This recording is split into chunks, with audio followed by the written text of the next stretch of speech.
साझेदारी का पुनर्गठन किस प्रकार से होता है। देखिए, वर्तमान में जो एग्रीमेंट है, जो समझौता है, उसमें अगर किसी प्रकार का परिवर्तन किया जाता है तो वो आपका साझेदारी का पुनर्गठन होगा। जैसे नए साझेदार का प्रवेश, किसी साझेदार की मृत्यु हो जाना, निवृत्ति हो जाना, लाभ हानि विभाजन अनुपात में किसी प्रकार का परिवर्तन करना, ये सभी क्या होते हैं, आपके साझेदारी के पुनर्गठन। यहाँ एक बात विशेष ध्यान में रखिएगा, फर्म कभी भी बंद नहीं होती है, फर्म कंटिन्यू रहती है। जो शर्तें हैं, जो अनुबंध है, जो समझौता है, उसमें जो है आपका परिवर्तन किया जाता है। तो क्या अध्ययन करेंगे, विद्यमान समझौते में किसी प्रकार का परिवर्तन साझेदारी फर्म का पुनर्गठन कहलाता है। यानी कि जो आपका वर्तमान समझौता है उसका तो अंत हो जाता है और उसके स्थान पर नया समझौता जो है निर्मित होता है। यानी साझेदारों के मध्य जो संबंध है उनमें परिवर्तन आ जाता है, बदलाव आ जाता है, लेकिन फर्म बंद नहीं होती है, फर्म जारी रहती है। नियमों में, शर्तों में, अनुबंधों में परिवर्तन आता है। अब बात करेंगे कि ऐसी कौन कौन सी स्थितियां हैं जब फर्म का पुनर्गठन हो रहा है साझेदारी के अंतर्गत। ये आ जाएगा, सामान्यतया साझेदारी फर्म का पुनर्गठन निम्न में से किसी एक स्थिति में होता है। नए साझेदार का प्रवेश, साझेदारों के मध्य लाभ हानि विभाजन अनुपात में परिवर्तन, विद्यमान साझेदार की निवृत्ति या साझेदार की मृत्यु। जैसे राम और श्याम एक फर्म में साझेदार है, वे मोहन को एंटर करते हैं, एडमिशन देते हैं, प्रवेश देते हैं, तो निश्चित रूप से यह साझेदारी का पुनर्गठन है। या राम, श्याम और मोहन में से मोहन रिटायर हो जाता है, या मान लीजिए राम, श्याम, मोहन में से राम की डेथ हो जाती है, या इन तीनों के मध्य जो लाभ हानि विभाजन अनुपात था माना कि बराबर था, जिसे अब परिवर्तित करके 3:2:1 में किया गया है। तो ये आपका क्या आ जाएगा, साझेदारी का पुनर्गठन। लेकिन फर्म अपना व्यापार करती रहेगी। अगर फर्नीचर का व्यापार है तो फर्नीचर खरीदना, बनाना, बेचना, उसमें कोई परिवर्तन नहीं है। जो आपसी संबंध है उनमें परिवर्तन आ जाएगा। लाभ हानि कैसे बांटी जाएगी, ये परिवर्तन देखने हैं। शुरुआत करते हैं हम नए साझेदार का प्रवेश। यानी कि राम और श्याम एक फर्म को चला रहे हैं, वे मोहन को एडमिशन देते हैं। तो कभी भी नए साझेदार को जब एडमिशन देते हैं, ये आपका पुनर्गठन कहलाता है साझेदारी का। और एडमिशन क्यों दिया जाए, फर्म के विकास विस्तार हेतु नए साझेदार को एडमिशन दिया जा सकता है। भाई, दो लोग मिलकर के काम कर रहे हैं, अगर तीसरा व्यक्ति आ जाएगा तो एक्स्ट्रा पूंजी लेकर के आएगा, एक्स्ट्रा माइंड पावर लेकर के आएगा, एक्स्ट्रा मैन पावर लेकर के आएगा, उसके जो भी बेनिफिट्स हैं वो फर्म में काम में लिए जाएंगे। तो फर्म के विकास विस्तार हेतु नए साझेदार को फर्म में प्रवेश दिया जाता है।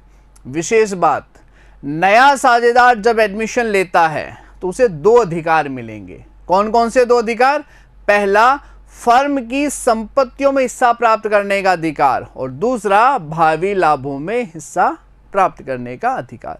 संपत्तियों में हिस्सा प्राप्ति कैसे, कि जैसे मान लीजिए कि एक फर्म है राम एंड सन्स, और उसमें 2 जो है साझेदार है, राम और श्याम।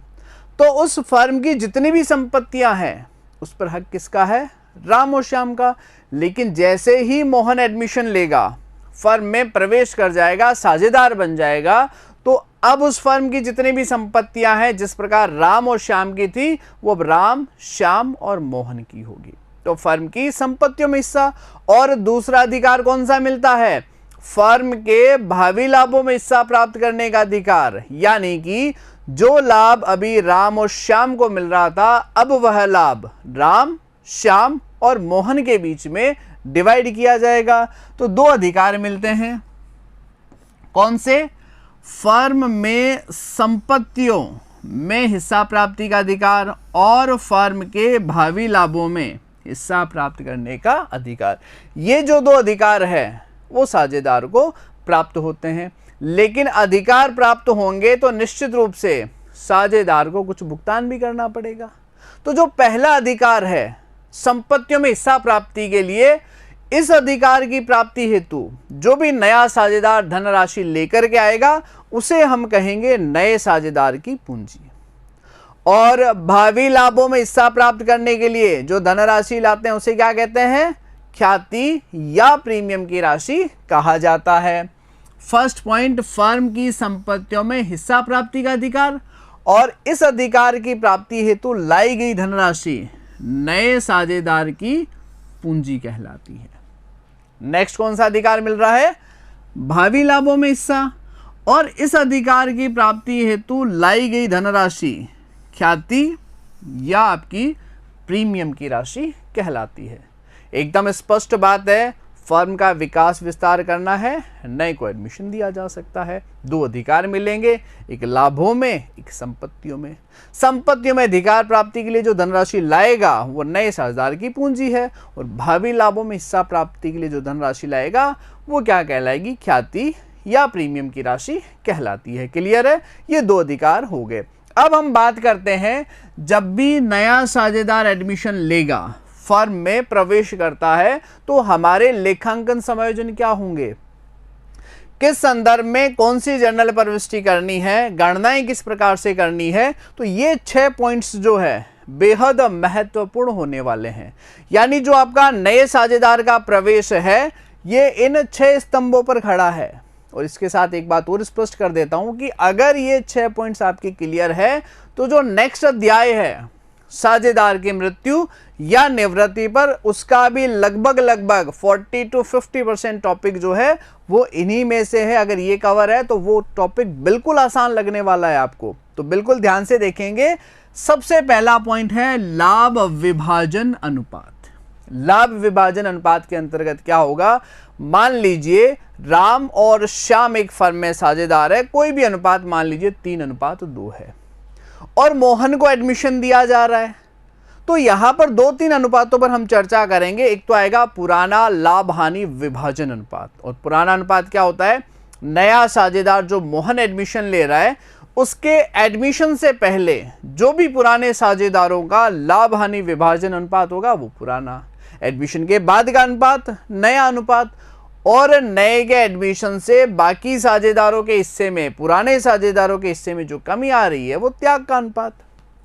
फिर आएगा नए साझेदार द्वारा लाई गई पूंजी। पूंजी नगद में लेकर के आता है या अन्य संपत्तियों के रूप में लेकर के आता है, उसके आधार पर हम इसकी प्रविष्टि करेंगे। संचित लाभ क्या होता है? देखिए, फर्म में जितना भी लाभ हो ऐसा आवश्यक नहीं है उस पूरे लाभ का जो है साझेदारों में वितरित कर दे, कुछ लाभ एकत्रित रह सकता है। इसी प्रकार हानियां हैं तो वो भी क्या हो सकती है? एकत्रित। तो इन लाभों को, हानियों को कहाँ वितरित किया जाएगा? भाई नया साझेदार एडमिशन ले रहा है, नए का तो कोई रोल ही नहीं है इसमें, तो पुराने साझेदारों में वितरित की जाएगी। फिर आता है संपत्ति और दायित्वों का पुनर्मूल्यांकन करना, रिवैल्यूएशन। यानी नए साझेदार के एडमिशन पर हो सकता है संपत्ति और दायित्व अधिमूल्यांकित हो, कम पर मूल्यांकित हो। तो नया साझेदार क्या चाहेगा कि भाई वास्तविक मूल्य क्या है, ये जो संपत्तियां आपने बैलेंस शीट में लिखी है क्या वास्तव में इनका वही मूल्य है? तो इसकी जांच करना क्या होता है? संपत्ति और दायित्वों का रिवैल्यूएशन यानी कि पुनर्मूल्यांकन। इसके पश्चात हम आ जाएंगे गुडविल यानी ख्याति से संबंधित। क्या होता है ख्याति? ख्याति व्यापार की आकर्षण शक्ति है जो ग्राहकों को प्रभावित करती है। यानी कोई भी ऐसा फैक्टर जिससे कस्टमर व्यापार से जुड़े, चाहे उत्पाद की गुणवत्ता हो, मूल्य हो, ऑनर, सेल्समैन, मैनेजमेंट का व्यवहार हो, पॉलिसीज हो, व्यापार का स्थान ही इस जगह पर है कि कस्टमर स्वतः ही पहुंच जाते हैं। कोई भी ऐसा एक फैक्टर हो तो हम ख्याति के प्रकार, मूल्यांकन किस प्रकार से किया जाए, जर्नल प्रविष्टियां किस प्रकार से की जाएगी, ये सारा हम इसके अध्ययन करेंगे। फिर आता है पूंजी का समायोजन, यानी एडमिशन से पहले जो पूंजी है वास्तव में क्या वही पूंजी रखी जाए या उनमें कोई परिवर्तन करें। पूंजी नए अनुपात में रखी जाए या जो पुराने साझेदारों की पूंजी है उसी के आधार पर नए साझेदार को पूंजी लानी हो, ये सारा हम इसमें डिटेल में अध्ययन करेंगे। कहने का तात्पर्य यही है कि यह जो 6 पॉइंट्स है अगर हमने क्लियर कर लिए तो टॉपिक्स वहीं क्लियर हो जाएगा। शुरुआत करते हैं हम पहले हेडिंग से। क्या है? लाभ हानि विभाजन अनुपात, प्रॉफिट शेयरिंग रेशियो। अब लाभ हानि विभाजन में हम 3 पॉइंट्स पढ़ेंगे, कौन कौन से? पुराना लाभ हानि विभाजन, नया लाभ हानि विभाजन और त्याग का अनुपात यानी सेक्रीफाइसिंग रेशियो। पुराना अनुपात क्या होता है? नए के एडमिशन से पहले जो भी पुराने साझेदारों का लाभ हानि विभाजन अनुपात निर्धारित किया गया है वही क्या कहलाएगा? आपका पुराना अनुपात कहलाएगा, ओल्ड शेयरिंग रेशियो। क्या है पुराना लाभ हानि विभाजन? नए साझेदार के प्रवेश से पूर्व पुराने साझेदारों द्वारा लाभ हानि विभाजन हेतु निर्धारित अनुपात। कौन सा अनुपात कहलाता है? पुराना अनुपात। यानी ए और B, C as a new partner admission ले रहा है, लेकिन सी के आने से पहले जो भी ए और बी लाभों का विभाजन करते थे वही आपका पुराना लाभ हानि विभाजन अनुपात होता था। फिर आता है नया लाभ हानि विभाजन अनुपात, यानी सी के एडमिशन के पश्चात इंक्लूडिंग सी यानी सी को शामिल करते हुए जो भी साझेदारों का लाभ हानि विभाजन अनुपात होगा वह नया अनुपात कहलाएगा। क्या आ जाएगा नए लाभ हानि अनुपात में?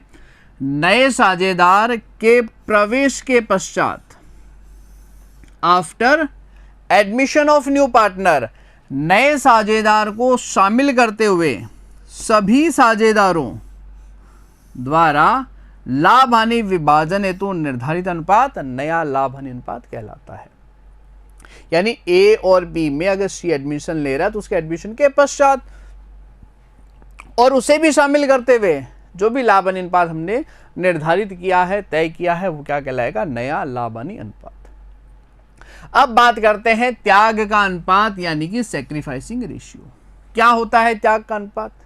देखिए, अगर ए और बी दो साझेदार है और नया पार्टनर सी एडमिशन ले रहा है तो निश्चित रूप से सी को जो लाभों में हिस्सा दिया जाएगा उससे क्या होगा? ए और बी के लाभ हिस्से में कमी आ जाएगी। मान लीजिए कि 3 रुपए प्रॉफिट हो रहा है, ए और बी दो में ही डिवाइड किया जा रहा है तो 1.5 आएगा। लेकिन अगर सी एडमिशन ले लेता है और लाभ वही 3 रुपए है और बराबर बांटा जाए तो प्रत्येक साझेदार को कितना मिलेगा?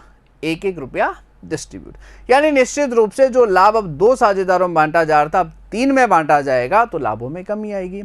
और इस कमी के लिए जो भी पुराने साझेदार अपना हिस्सा त्याग करते हैं, छोड़ देते हैं, वही उनका त्याग का अनुपात कहलाता है, सैक्रिफाइसिंग रेशियो कहलाता है।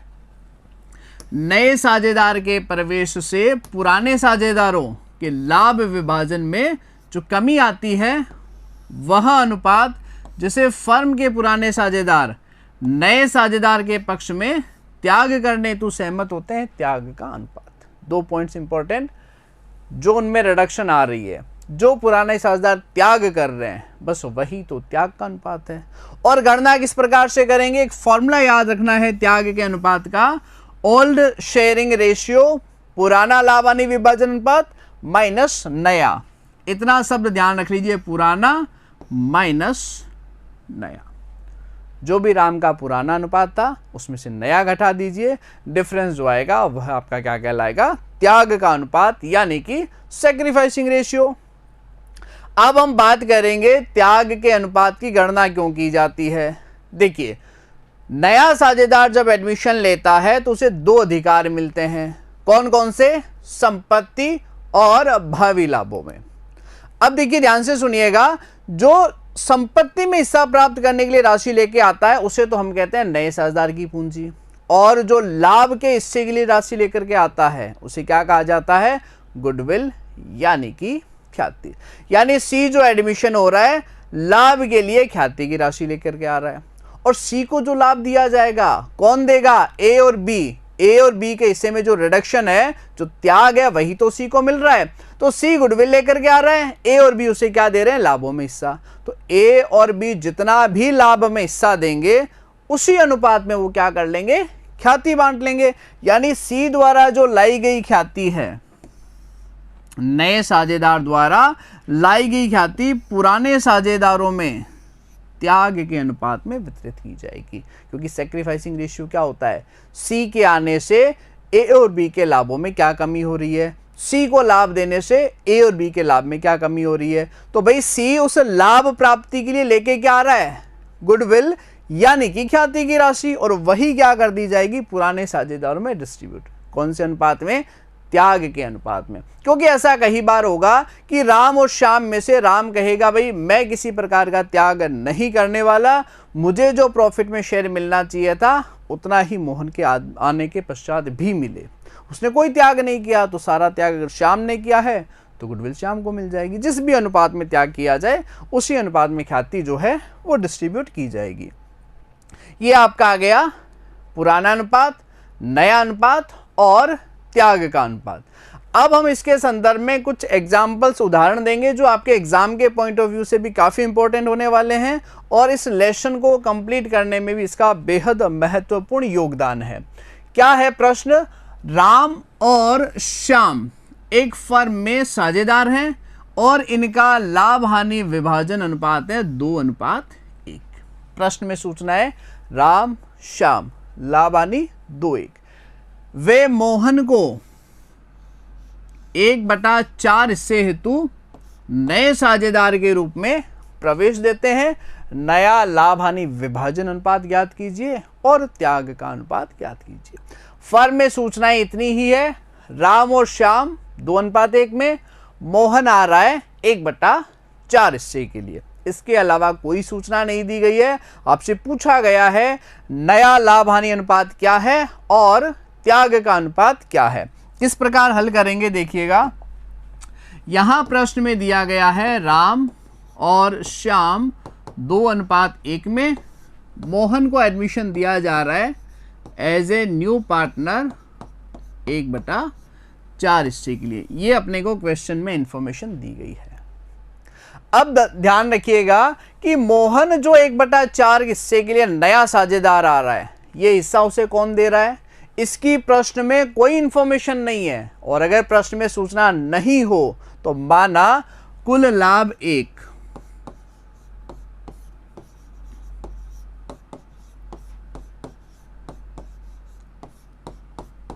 टोटल प्रॉफिट कितना हो गया?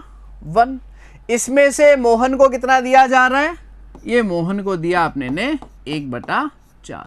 तो भाई शेष कितना रह गया? शेष रह गया 1 माइनस 1/4 बराबर आ जाएगा 3/4। ये घटाने पे किस प्रकार आता है मैथ से? इसमें ये बता देता हूँ। यहाँ कुछ नहीं है तो 1 आ जाएगा। 1 और 4 का एलसीएम 1, 1 का 4 में भाग दिया 4, 1 से गुणा की 4, 4 का 4 में भाग दिया 1, 1 से गुणा की 1, बराबर आ जाएगा 3/4। कौन सा अनुपात आ जाएगा? 3/4। यानी मोहन को 1/4 हिस्सा दे दिया, शेष कितना बचा? 3/4, और वो जो बांटा जाएगा राम और श्याम में बांटा जाएगा 2:1 में। समझ में आ गई बात? अब देखिए क्या करना है। राम को कितना मिलेगा? ये जो 3/4 हिस्सा है इसको बांटना है 2:1 में। ये 2/3 मिलेगा राम को।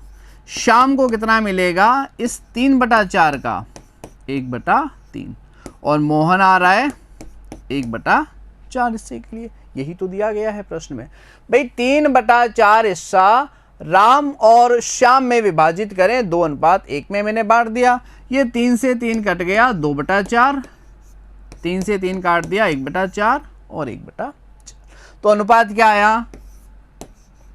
2/4, 1/4 और 1/4। हर बराबर है तो अनुपातों के रूप में इस प्रकार लिख दिया जाएगा, और ये आपका आएगा नया लाभ हानि विभाजन अनुपात। रिपीट कर दे रहा हूं मैं। मोहन 1/4 हिस्से के लिए आया, कौन दे रहा उसे? इसे कोई इंफॉर्मेशन नहीं है। कुल लाभ माना 1, मोहन को दिया 1/4, बचेगा कितना? 3/4। और इस 3/4 का करना क्या है? राम और श्याम में बांट दीजिए 2:1 में। तो ये देखो 3/4 का 2/3, 1/3 बराबर आ गया 2/4, 1/4 और 1/4। ये कौन सा अनुपात आ गया? नया। पुराना कितना था? 2:1। तो त्याग का अनुपात निकल जाएगा। पुराने अनुपात में से नया अनुपात घटा दीजिए, त्याग का अनुपात आ जाएगा।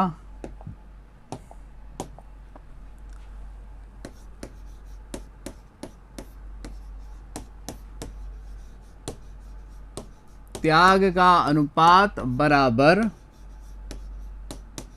पुराना लाभ हानि अनुपात कितना है,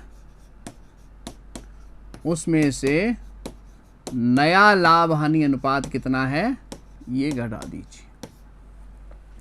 तो राम का पहले कितना था, 2:1, यानी 2/3 तो राम का था, 1/3 था श्याम का।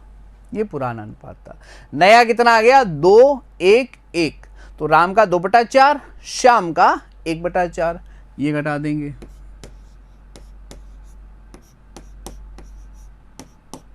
अब क्या कर लेंगे, इनको हल करना है। वैसे तो हमने मैथ्स में पढ़ा है, ये 5वीं 7वीं हर कक्षा में पढ़ा है, मैं फिर आपको बताता हूं। इनकी गुणा करेंगे 3 और 4 की 12। क्या कर दी अपने ने, गुणा कर दी 3 और 4 की 12। अब 4 को 2 से तिरछी गुणा, 4 को 2 से गुणा की 8 और 3 को 2 से गुणा की 6, लिख दिया। अब बीच में माइनस है तो यहां पर भी माइनस लगा देंगे, ये आ जाएगा 2/12। किस प्रकार से करा, देखिए सबसे पहले इनकी गुणा करो, 3 और 4 का 12, 4 को 1 से गुणा की 4, 3 को 1 से गुणा की 3, बीच में माइनस लगा हुआ है तो हम भी माइनस लगा देंगे, 1/12। तो त्याग का अनुपात कितना आ जाएगा, 2:1। पुराना दिया गया था 2:1, सी आया 1/4, 1/4 देके शेष लाभ शेष दोनों बांट दिया, नया अनुपात आ गया और पुराने में से नया घटाया तो त्याग का अनुपात। अब यहाँ एक बात और स्पष्ट करता हूं, नया साझेदार जब भी फर्म में एडमिशन लेता है और उसे उसके लाभ की राशि किसके द्वारा दी गई है, इसके बारे में इंफॉर्मेशन से नहीं है, सूचना नहीं दी गई है, तो जो पुराना लाभ हानि अनुपात होगा वही नया लाभ हानि विभाजन अनुपात होने, त्याग का अनुपात होने वाला है। कंफ्यूज नहीं होना है। क्या आ जाएगा,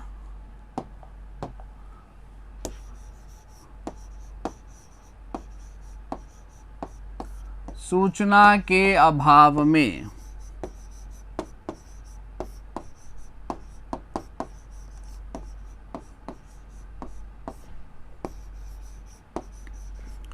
पुराना अनुपात ही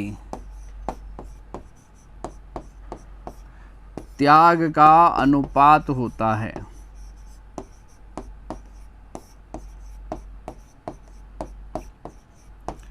अगर प्रश्न में मल्टीपल चॉइस का क्वेश्चन आए और यह प्रश्न दिया गया है तो भाई मोहन 1/4 इस हिस्सा कौन दे रहा है, नहीं पता, तो त्याग का आंसर यही आएगा, 2:1। अगर कंफ्यूजन रहे तब भी हमें गणना हमने डायरेक्ट सीख लिए, इससे भी हमारा क्या आ जाएगा, आंसर आ जाएगा। तो अगर ये समझ में आ पड़े कि भाई इंफॉर्मेशन कौन सी नहीं दी गई है तो डायरेक्ट आंसर है, नहीं तो हम सॉल्व करके निकाल लेंगे। हमारे पास में दोनों तरीके हैं, बिल्कुल भी कंफ्यूजन नहीं रखना है। ये उदाहरण नंबर फर्स्ट हो गया। अगर नए साझेदार के एडमिशन पर उसे जो लाभ में हिस्सा दिया जाता है वह किसके द्वारा दिया जाता है, इसकी कोई इंफॉर्मेशन नहीं हो तो इस प्रकार हल करेंगे। नेक्स्ट कंडीशन क्या दे रखी है अपने को, राम और श्याम एक फर्म में साझेदार हैं जिनका लाभ हानि विभाजन अनुपात 2:1 है और मोहन को 1/4 हिस्से हेतु नए साझेदार के रूप में प्रवेश देते हैं। यहां तक कॉमन लिया है मैंने प्रश्न, क्यों, क्योंकि कंडीशन से समझना ज्यादा इंपॉर्टेंट है। प्लस माइनस तो हम एक बार प्रो हो गए तो जब इस लेसन के क्वेश्चंस लेंगे वो अपने आप ही क्लियर कर लेंगे। तो यहां तक कॉमन 2:1, मोहन आया 1/4 हिस्से के लिए, लेकिन नए साझेदार जो है मोहन, यह हिस्सा राम से प्राप्त करता है नया लाभ हानि अनुपात। याद कीजिए परिवर्तन क्या है पिछले एग्जाम्पल और इसमें।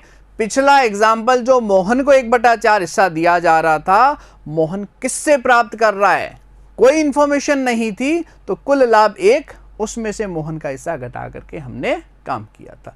लेकिन यहां कहा गया है मोहन यह हिस्सा राम से प्राप्त कर रहा है तो हम राम से ही घटा देंगे यह राशि। किस प्रकार, देखिए यह राम का लाभ हानि विभाजन था 2/3, श्याम का लाभ हानि विभाजन है 1/3, ये प्रश्न में दिया गया है। मोहन एडमिशन लेता है फॉर दी 1/4, 1/4 हिस्से के लिए। ये मोहन आ गया 1/4 के लिए इससे ये हिस्सा कौन दे रहा है, राम, तो ये राम में से घटा दिया जाए। बस हो गया क्वेश्चन वहीं पर। मोहन को जो हिस्सा राम दे रहा है तो हमने राम में से घटा दिया। अब इनका एलसीएम लिया, गुणा की 12, 4 को 2 से गुणा की 8, 3 को 1 से गुणा की 3, ये आ जाएगा 5/12। तो 5/12, 1/3 और 1/4, ये जो है अपना इस प्रकार से आ गया, 5/12, 1/3 और 1/4। क्या इसको 5:1:1 लिखा जा सकता है? बिल्कुल भी नहीं। अनुपातों के लिए जो है अपना हर हमेशा समान होना जरूरी है। यहाँ 12, 3, 4 अलग अलग है, तो हर समान करेंगे, एलसीएम ले लेंगे, लघुत्तम ले लेंगे, 12, 3 और 4 का, ये आ जाएगा 12। 12 का 12 में भाग दिया 1, 5 से गुणा की 5, 3 का 12 में भाग दिया 4, 1 से गुणा की 4, 4 का 12 में भाग दिया 3, 1 से गुणा की 3, ये अनुपात निकल गया। यानी नया अनुपात क्या हो गया,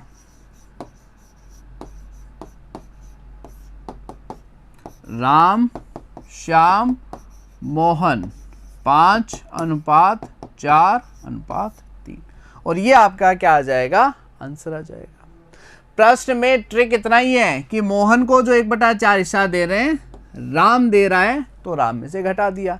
बाकी तो गणित की गणनाएं हैं, इसमें से ये राशि घटाना 5/12, 5/12, 1/3, 1/4 को हमें लघुत्तम लेकर के इनका जो हर है समान करना जरूरी है, तभी आपका आएगा नया अनुपात। क्या इंफॉर्मेशन थी प्रश्न में?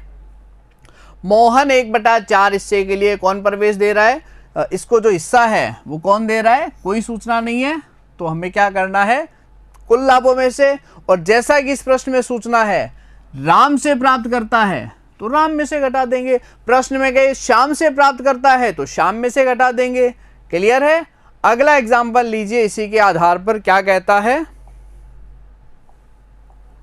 राम श्याम एक फर्म में साझेदार है और इनका लाभ हानि विभाजन 2:1 है।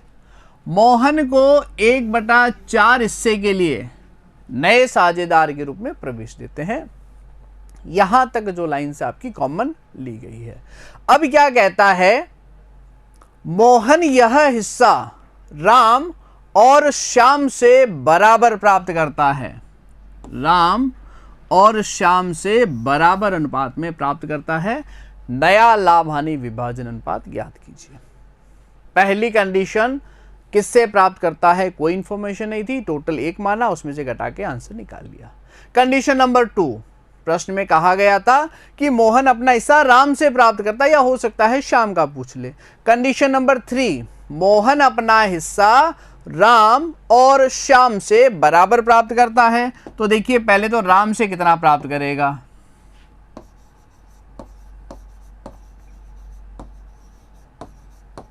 मोहन अपना हिस्सा 1/4 था, इसका हाफ 1/2, यानी 1/8 राम से प्राप्त, 1/4 इसका हाफ यानी कि 1/8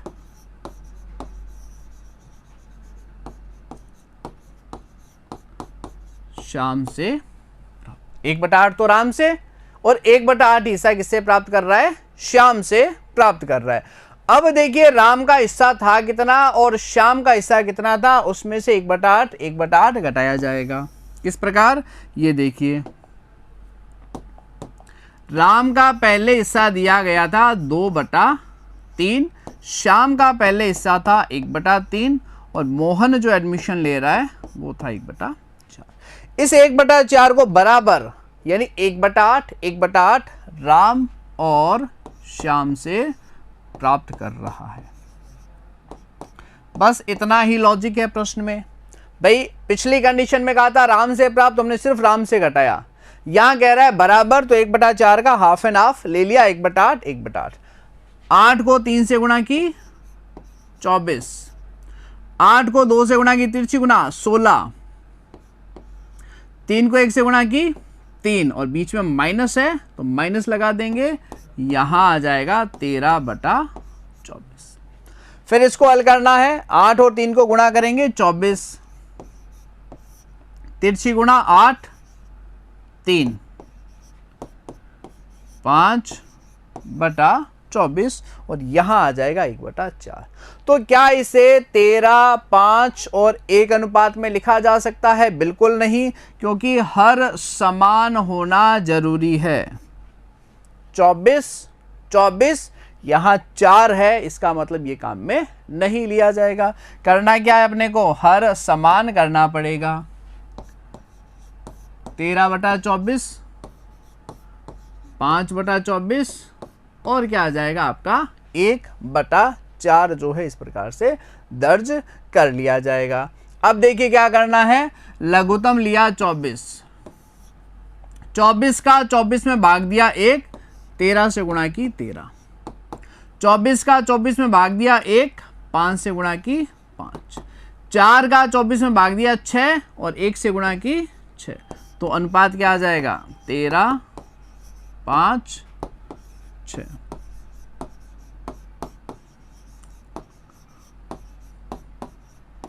नया लाभ हानि विभाजन अनुपात।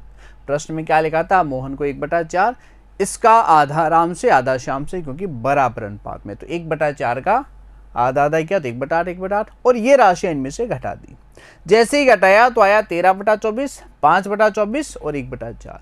इसको 13, 5, 1 लिख नहीं सकते हैं, क्योंकि हर समान होना जरूरी है। एलसीएम लेके हर समान किया, 13, 5 और 6, ये क्या आ जाएगा? नया लाभ हानि विभाजन अनुपात। नेक्स्ट कंडीशन क्या कहती है?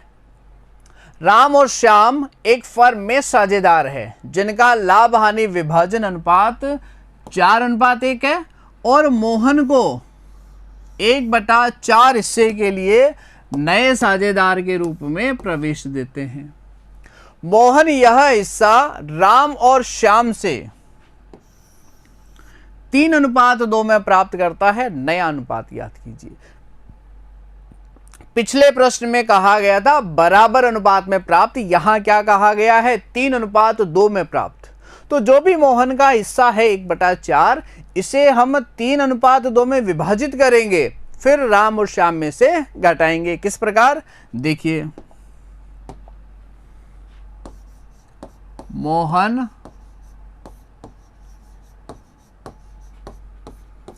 अपना हिस्सा 1/4 राम से तो प्राप्त करता है 1/4 का 3/5 यानी 3/20 प्राप्त करता है। श्याम से 1/4 का 2/5 यानी कि 2/20 प्राप्त करता है। क्या फर्क है पिछले प्रश्न में और इसमें? बराबर था, यहाँ 3:2 है, 3:2 में बांट लिया। तो राम का हिस्सा था कितना? ये प्रश्न में दिया गया है, राम का हिस्सा था 2/3। श्याम का हिस्सा कितना था? 1/3। मोहन कितने हिस्से के लिए आया? 1/4। और मोहन को जो 1/4 हिस्सा है राम और श्याम द्वारा इस प्रकार दिया गया, तो ये हिस्सा क्या कर लो? राम और श्याम में से घटा दीजिए। लघुत्तम लेंगे 20 और 3 की गुणा करेंगे 60, तिरछी गुणा कर दो, 20 को 2 से गुणा की 40, माइनस 3 को 3 से गुणा की 9, बराबर आएगा 31/60। 20 और 3 को गुणा की 60, 20 को 1 से गुणा की 20, 3 को 2 से गुणा की 6, 14/60। क्या इसे 31, 14 और 1 अनुपात लिखा जा सकता है? नहीं, क्योंकि हर समान नहीं है। 60, 60 एंड 4, यहां 60 होना जरूरी है, तभी हम इसे अनुपातों में कन्वर्ट कर सकते हैं। तो लीजिए बराबर कर लेते हैं 13/60, और क्या कहा गया है? 13 नहीं है, 31/60 60, 31/60 और दिया गया है अपने को 14/60 और दिया गया है 1/4। एलसीएम लिया 60, 60 का 60 में भाग दिया 1, 31 से गुणा की 31, 60 का 60 में भाग दिया 1, 14 से गुणा किया 14, और 4 का 60 में भाग दिया 15, 1 से गुणा की 15। ये क्या आ जाएगा आपका नया लाभ हानि अनुपात।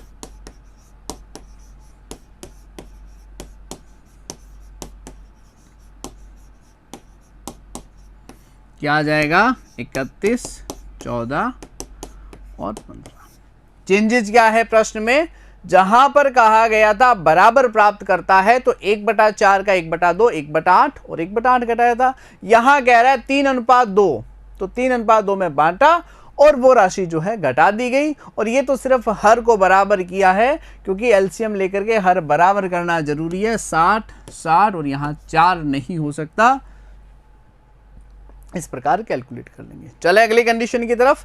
नेक्स्ट कंडीशन देखिए क्या कहता है। राम और श्याम एक फर्म में साझेदार है जिनका लाभ विभाजन अनुपात 2:1 है।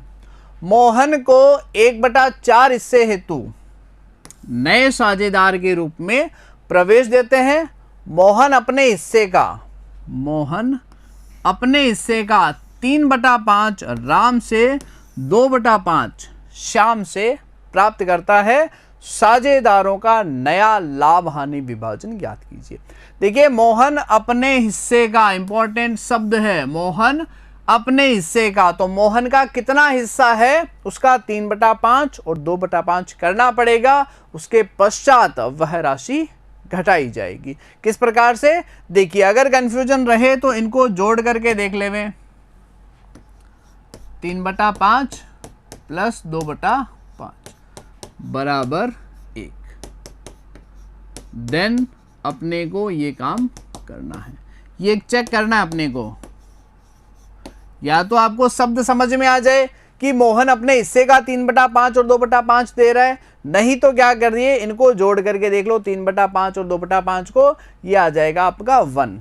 फिर आपको यह काम करना है। क्या काम करना है भाई, मोहन का हिस्सा था कितना, मोहन का हिस्सा था 1/4, 1/4 का 3/5 यानी कि 3/20 ये राम से प्राप्त करता है, और 1/4 का 2/5 यानी कि 2/20 श्याम से प्राप्त करता है। कौन प्राप्त करता है, मोहन। इस स्वरूप में बदलना पड़ेगा, क्योंकि रीजन क्या है, प्रश्न में कहा गया है मोहन अपने हिस्से का 3/5, अपने हिस्से का 2/5, तो भाई उसका हिस्सा है कितना, उसका 3/5 2/5 करना पड़ेगा, तो 3/20 2/20 आएगा, ये घटाना पड़ेगा, जैसा कि अपने ने यहां चेक किया है। अगर इसका टोटल 1 आता है तो अब क्या कीजिएगा, राम का हिस्सा कितना था, राम का हिस्सा था 2/3, श्याम का हिस्सा कितना था 1/3, मोहन कितने हिस्से के लिए आया 1/4। ये 1/4 हिस्सा कौन दे रहा है, स्पष्ट है, 3/20 राम से 2/20 श्याम से, घटा दीजिए।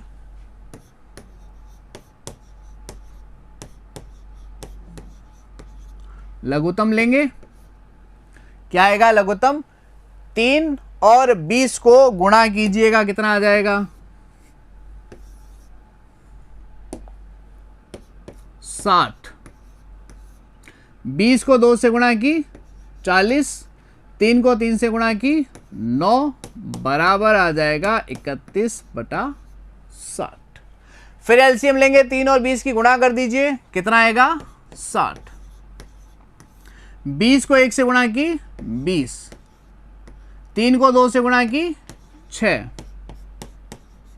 14/60, और ये आपका आ जाएगा 1/4 का 1/4। लेकिन हर जो है वो बराबर करना जरूरी होता है। कैसे, ये देखिए, आप जो 31/60, 14/60 और 1/4 लिख रहे हो, क्या इसे आप 31-14 1 कह सकते हो? बिल्कुल नहीं कह सकते हो, गड़बड़ हो जाएगी। हर समान होना जरूरी है। लघुत्तम लिया 60, 60 का 60 में भाग दिया 1, 31 से गुणा की 31, 60 का 60 में भाग दिया 1, 14 से गुणा की 14, और 4 का 60 में भाग दिया 15 और 1 से गुणा कर दी 15। ये क्या आ जाएगा आपका नया अनुपात।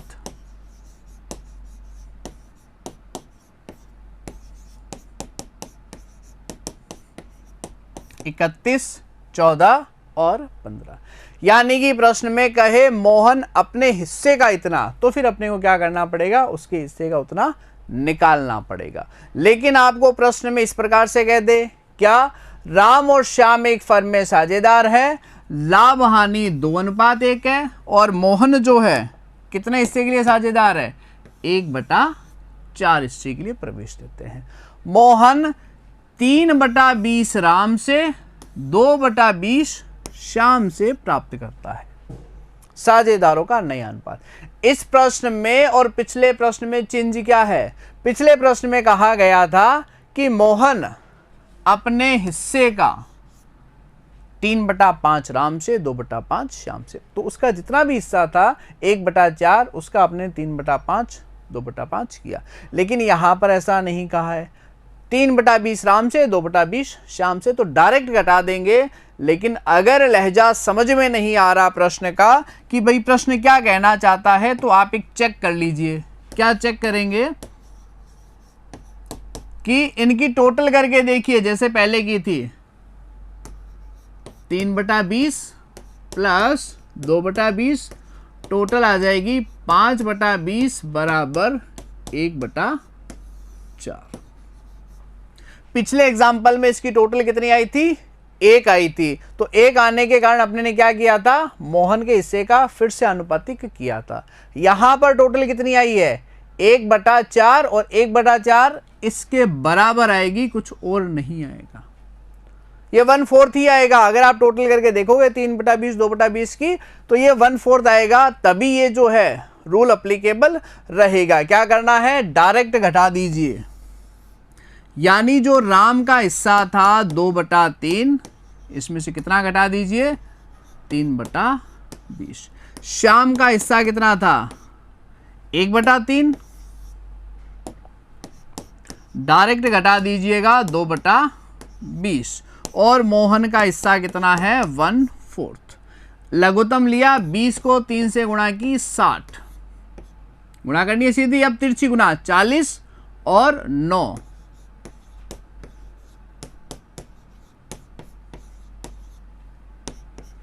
फिर गुणा करेंगे 3 और 20 को, कितना आएगा 60, 20 और 6। तो अब ये आपका आ गया 31/60, 14/60 और 1/4। तो क्या इसे 31 14 1 लिख दें? बिल्कुल नहीं लिख सकते, आपको हर जो है समान करना पड़ेगा।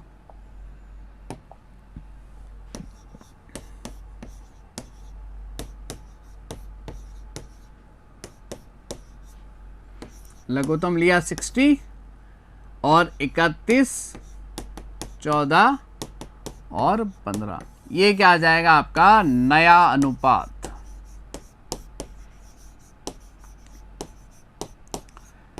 अगर देखा जाए तो ये तीनों ही उदाहरण है, 1, 2 और 3, इनके आंसर एक जैसे आ रहे हैं।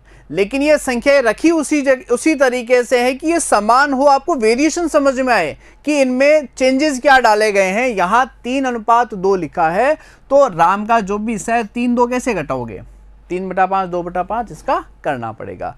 अगली कंडीशन क्या थी, 3/2 की जगह 3/5 2/5 का आ गया था और लिखा गया था अपना हिस्सा। अगर यहां समझ में नहीं आ रहा तो हमने टोटल करके देखा था, टोटल कितनी आई थी 1, तो फिर अनुपाती किया था, फिर हमने जो भी 3/20 2/20 आया था उस राशि को यहां पर लेस किया था।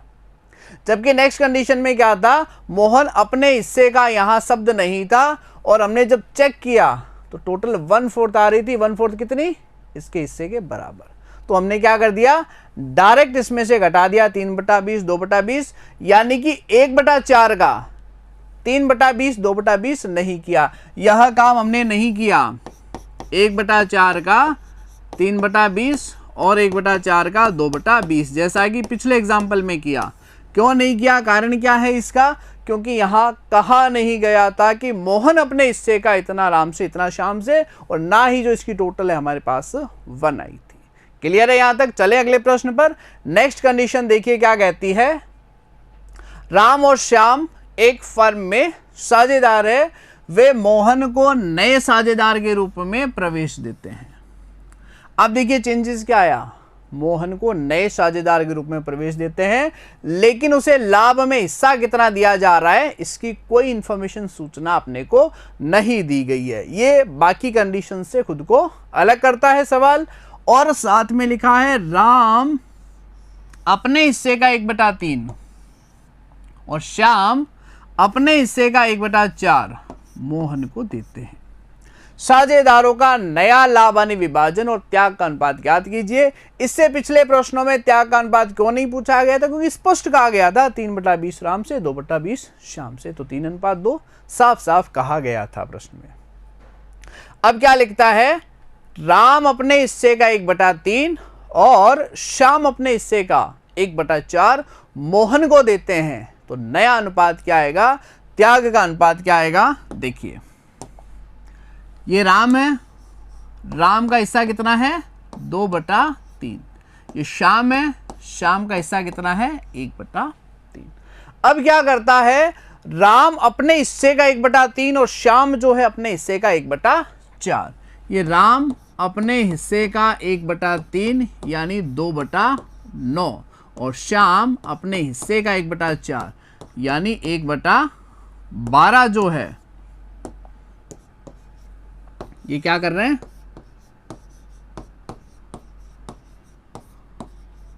मोहन को देते हैं।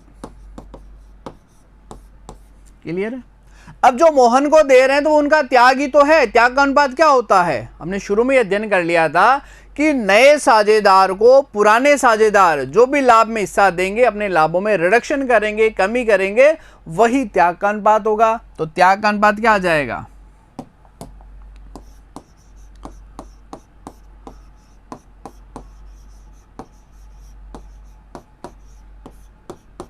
ये दिया गया है 2/9 और 1/12, लेकिन 2-1 नहीं लिख सकते, हर समान नहीं है। ये हर समान किया 36, 9 का भाग दिया 36 में 4, 2 से गुणा की 8, 12 का भाग दिया 36 में 3, 1 से गुणा की 3। तो त्याग का अनुपात क्या आ गया 8:3। ये तो आ गया आपका त्याग का अनुपात। अब नया अनुपात किस प्रकार से निकाला जाएगा ये भी देख लेते हैं। ये राम का हिस्सा था 2/3, ये श्याम का हिस्सा था 1/3 और मोहन एडमिशन ले रहा है। मोहन कितने हिस्से के लिए आ रहा है कोई इंफॉर्मेशन नहीं है, लेकिन क्या कहा है, राम अपने हिस्से का 1/3 यानी 2/9 मोहन को दे रहा है। तो राम के हिस्से में से घटा दिया 2/9। क्लियर है। श्याम क्या कर रहा है, अपने हिस्से का 1/4 यानी 1/12 ये दे रहा है। तो मोहन को क्या मिला, मोहन को वही मिला जो राम ने दिया है, मोहन को वही मिला जो श्याम ने दिया है। हो गई नए अनुपातों की गणना। भाई राम और श्याम का दिया गया था, जितना उन्होंने मोहन को दिया वो घटा देंगे और मोहन के हिस्से में वो राशि जो है जोड़ दी जाएगी। एलसीएम आएगा 9, 3 का 9 में भाग देंगे 3, 2 से गुणा करेंगे 6, माइनस 9 का 9 में भाग दिया 1, 2 से गुणा की 2, ये आ गया 4/9। क्लियर है। ये आपका 9 नहीं लिखे, सही कर देते हैं इसको, कितना आएगा 4/9। फिर एलसीएम लिया 3 और 12 का 12, 3 का भाग दिया 12 में 4 और 1 से गुणा कर दी 4, माइनस 12 का 12 में भाग दिया 1, 1 से गुणा की 1, यानी कि 3/12। 9 और 12 का एलसीएम 36, 9 का भाग दिया 4, 2 से गुणा की 8, प्लस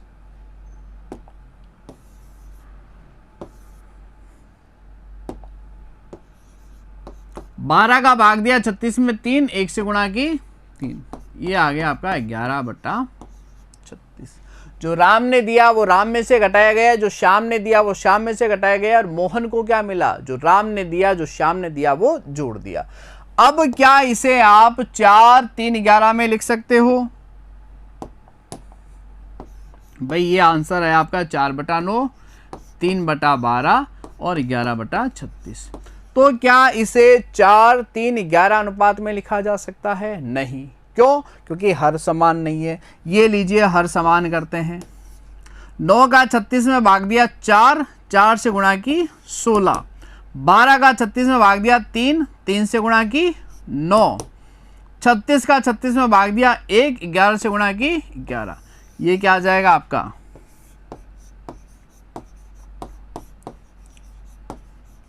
नया अनुपात। भाषा समझिएगा, प्रश्न का क्या कहता है, राम अपने हिस्से का 1/3, तो ये लीजिए राम के हिस्से का 1/3, 2/9। फिर क्या लिखा है, श्याम अपने हिस्से का 1/4, ये लीजिए श्याम के हिस्से का 1/4 मोहन को देते हैं। तो जो दे रहे हैं वही त्याग का ही तो अनुपात है, हर बराबर करके निकाल लिया। और जो राम दे रहा है वो राम में से घटाया, जो श्याम दे रहा है वो श्याम में से घटाया, और यही राशि मोहन वाले में जोड़ दी। ये आपका आ गया 4/9, 3/12, 11/36। और हर समान किया तो आ जाएगा 16:9:1। अब अनुपातों की एक और कंडीशन देख लेते हैं। अंतिम परिस्थिति क्या है, राम और श्याम एक फर्म में साझेदार है और लाभ विभाजन 5:4 है। मोहन को नए साझेदार के रूप में प्रवेश देते हैं। श्याम और मोहन का लाभ हानि विभाजन अनुपात वही होगा जो पहले राम और श्याम का लाभ हानि विभाजन अनुपात है, यानी जो राम और श्याम का है 5:4, वही कह रहा है श्याम और मोहन का होना चाहिए। तो गणना कैसे करेंगे, देखिए ये दिया गया है राम, श्याम और मोहन। राम और श्याम का अनुपात दिया गया है 5:4, और आगे लिखा है श्याम और मोहन का भी वही अनुपात होगा जो राम और श्याम का था, यानी इनके मध्य अनुपात भी यही होना है। जो राम और श्याम के मध्य था वही श्याम और मोहन के मध्य। ये प्रश्न में अपने को इन्फॉर्मेशन दी गई है। राम श्याम 5:4 है तो श्याम और मोहन भी 5 और 4। अब ये जो लास्ट डिजिट है ना, इसको आगे बढ़ा दीजिए, यहां आ जाएगा 4, और इस 5 के डिजिट को आगे बढ़ा दीजिएगा, यहां आ जाएगा 5। क्लियर है? क्या किया मैंने, जो लास्ट डिजिट आगे अगर मोहन की जगह सोहन एक और होता तो 4 उसमें भी 4 तक चला जाता। यहां राम की जगह हरि और होता तो 5 उस हरि में भी 5 आ जाता। जहां तक डिजिट खाली दिखे आगे या पीछे उस लास्ट डिजिट को फॉरवर्ड करना। यहाँ 5 है ना तो 5 जाएगा, यहाँ 4 है तो फिर जो है आपका 4 चला जाएगा। अब क्या करनी है, इनकी गुणा करनी है। 25:20:16, यही आपका आंसर है। 25:20:16। प्रश्न क्या कहता है, राम श्याम 5:4 में, श्याम और मोहन का वही होगा अनुपात, श्याम और मोहन वही जो राम और श्याम का लाभ हानि अनुपात है, यानी कि इनका 5:4 है तो इनका भी 5:4 है। लास्ट डिजिट को फॉरवर्ड करेंगे, गुणा कर देंगे, क्या आ जाएगा आपका नया लाभ हानि विभाजन अनुपात। तो ये हो गया आपका पुराना अनुपात जो दिया गया है। नया अनुपात या त्याग के अनुपात की गणनाएं जो है वो किस प्रकार से की जाएगी। अब चलते हैं अपन नया साझेदार जो पूंजी की राशि लेकर के आता है।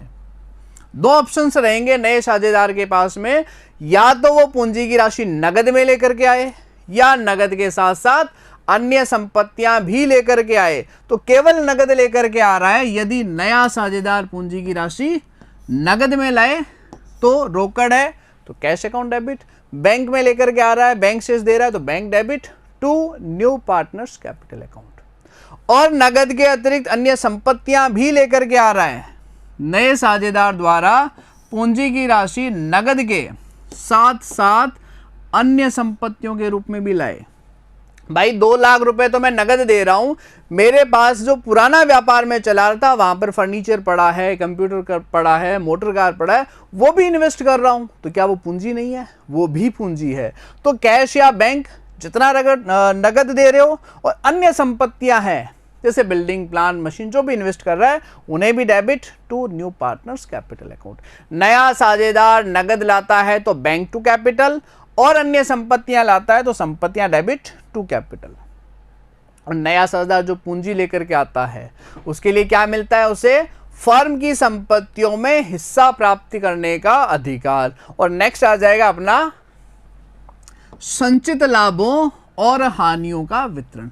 एक्चुअल में होता क्या है संचित लाभ या हानि? देखिए, जितना भी व्यापार में प्रॉफिट हो रहा है कोई जरूरी नहीं है साझेदारों में वितरित कर दिया जाए। हम क्या करते हैं, उस लाभ में से कुछ राशि बचा ली जाती है, संचयों में हस्तांतरित कर दी जाती है, जो भविष्य में किसी प्रकार की अगर हानियां हो, लॉसेज हो तो उन्हें कंपनसेट कर सके, उनकी क्षतिपूर्ति कर सके। तो जिस प्रकार लाभ संचित होते हैं, अगर हानियां हैं तो वो भी इकट्ठा होती चली जाएगी व्यापार में। तो लाभ यानी कि क्रेडिट शेष, तो उनको बंद करने के लिए क्या आ जाएंगे? Reserves debit, profit and loss account debit to old partners capital account. ये है संचित लाभों की। और हानियों के लिए old partners capital to P&L। यहां विशेष ध्यान में रखेंगे, पुराना अनुपात काम में लेना है। ओल्ड शेयरिंग रेशियो, कौन सा अनुपात काम में लेना है? पुराना लाभ हानि विभाजन। क्योंकि सी जब एडमिशन ले रहा है या मोहन जो नया साझेदार एडमिशन ले रहा है, ये उससे पहले के संग्रहित लाभ और हानि है, तो मोहन का इसमें हिस्सा है क्या? भाई मोहन का इसमें किसी प्रकार का कोई हिस्सा नहीं है, तो ये आपके पुराने लाभ हानि विभाजन अनुपात में वितरित किए जाएंगे। तो ये आपका नए साझेदार का प्रवेश, जिसके अंतर्गत हमने लाभ हानि विभाजन अनुपात, पुराना अनुपात, नया अनुपात और त्याग का अनुपात और इसकी गणनाएं। इसके अलावा नए साझेदार द्वारा लाई गई पूंजी और अवितरित लाभों और हानियों का जो वितरण है, इसका अध्ययन किया है। तो साझेदारी के अंतर्गत फिलहाल के लिए इतना ही। टॉपिक को नेक्स्ट क्लास में आगे बढ़ाएंगे। Thank you very much.